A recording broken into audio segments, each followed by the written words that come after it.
I don't know, I feel like we're all animals, but we're all just trying to find meaning for our lives here, so we just create these systems.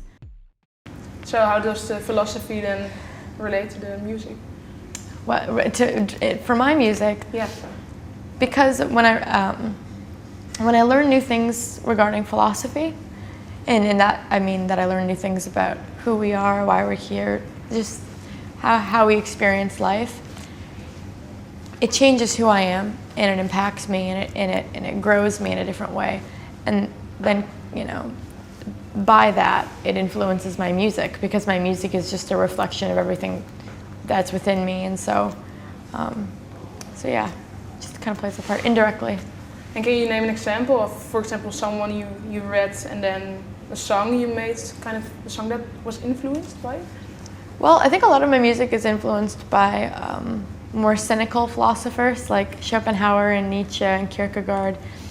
And for instance, a song like Stridulum, which is like this feeling of desperation and frustration, and lyrically it's just about becoming aware and rising up and starting a revolution, and not saying that Schopenhauer is a revolutionary or anything, but just not being deceived.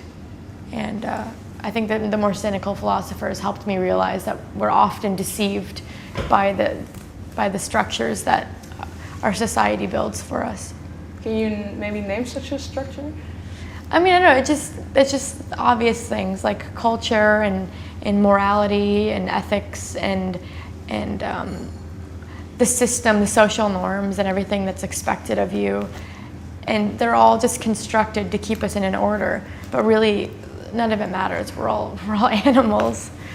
I don't know, I feel like we're all animals, but we're all just trying to find meaning for our lives here, so we just create these systems.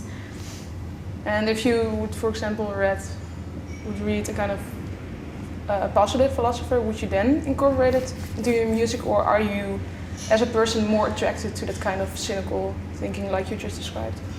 Well, I think that even though I like more nihilistic or cynical thinking, it's in a way it's positive or optimistic because I'm trying to be productive about it. So I'm like, all right, so there's no reason that we're here, so we can have the freedom and the liberty to make our own reason for being here. So in a way, it's pragmatic. All right. So when you recorded your first album, were you still studying then? Yeah. So how did it go? Would you go to classes during the day and then record at night? Can you maybe describe the process? Yeah. It was a lot of, in between going to classes and studying and doing homework and writing papers, I'd be writing songs and playing shows, and then eventually got to the point where I'd have to leave school to go on tours, and yeah, it ended up getting a lot harder to deal with, to balance the two. Mm-hmm. And did you balance the two? Yeah, I graduated. Okay. Let's see, so the second album after that was, where does the title come from? Conatus? No, Stridulum. Oh, Stridulum? Yeah. Stridulum comes from, it's a movie by Giallo Paradisi, and it's a science fiction thriller horror movie from the 70s, and it's an Italian-American film, whatever, anyway.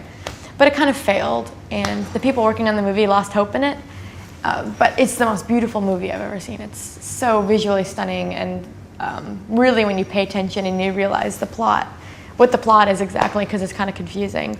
It's a great plot. It's at the most basic, it's a fight between good and evil within this one girl who is like a demon, but she's a little girl too. I don't know. It's kind of confusing, but when I saw it the first time, it just really had an impact on me. So how does that then translate into the music of the album? I don't know. I mean, I could try to make up something, but for me, I just really felt like I needed to call the record Stridulum, and I didn't know why. But now looking back at it, I see that fight between good and evil is similarly a lot of the themes that I'm touching on the record, and it makes sense now that I think about it, but I just really wanted to call it Stridulum. Mm-hmm. So, and then your new album is coming out very soon. Mm-hmm. What's going to be the single of the new album? Is there going to be? Well, there was Vessel, and now just yesterday Seeker came out. And then I'm not sure what the next single will be. And where does that title come from? Conatus is a Latin term that means to continue to exist or to just move forward, just to continue. And I felt like that was, it sounds silly, but I felt like I could either stay in one place by making music that sounded just like I did on Stridulum, or I could move forward by continuing to challenge what I make and to try to grow. And that's what I tried to do on this record.